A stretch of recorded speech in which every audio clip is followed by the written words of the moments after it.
Spoiler alert for Daredevil Born Again episode 7, I believe it is. Pretty much, I could say this is, in a way, one of the weaker episodes, and that's not to say anything bad about it. It's actually quite good. It's just, there's a lot of peak episodes, and, obviously some have to be weaker. I thought the episode was still good. I would kind of rate it around a 7 out of 10.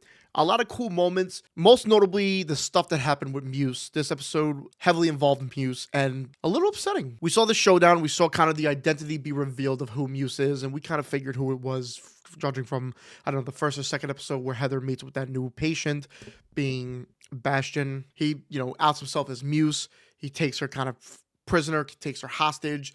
Matt finds out, Daredevil, should I say, finds out, goes and saves the day, and spoiler alert for the episode, if you don't want anything more spoiled, I would click off now. She actually takes the gun that Muse has and kills him, which is interesting. Matt goes away and the anti-vigilante task force comes in and they go run with the story that the anti-vigilante task force is the one who actually saved Heather and not Daredevil, and that's a direct order from Wilson Fisk. Really interesting. Muse dying in this episode was kind of a little like, what do you mean already?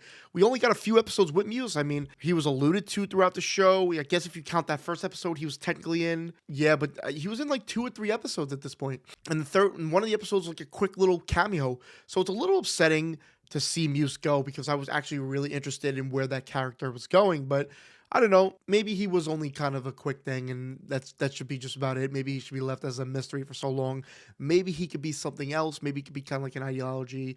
But it was just interesting. The fight was really cool. The backstory was interesting. I know some people didn't like the fact that they would flesh out a backstory for Muse because he's kind of a mysterious figure. But the turmoil between Heather and Matt coming up, because it, starting to feel like Heather's kind of putting the pieces together that Matt is Daredevil, because you see the bruises on him when they have that little shower thing. She's kind of putting it together. We also see the anti-vigilante task force at work, which is really cool to see. We also see, the power struggle and everything, Wilson Fisk, and, there's a lot of things, a lot of minor things that you could kind of point out, Vanessa texting the guy to go take out Fisk, and then, that goes on. Really cool. Setting up a lot, I believe, for episode 8 and episode 9. Really excited to see where this show goes.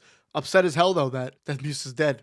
I wanted more Muse, but maybe we'll see him in season 2 in some other type of way. I don't know. Let me know what you thought of Daredevil Born Again episode 7.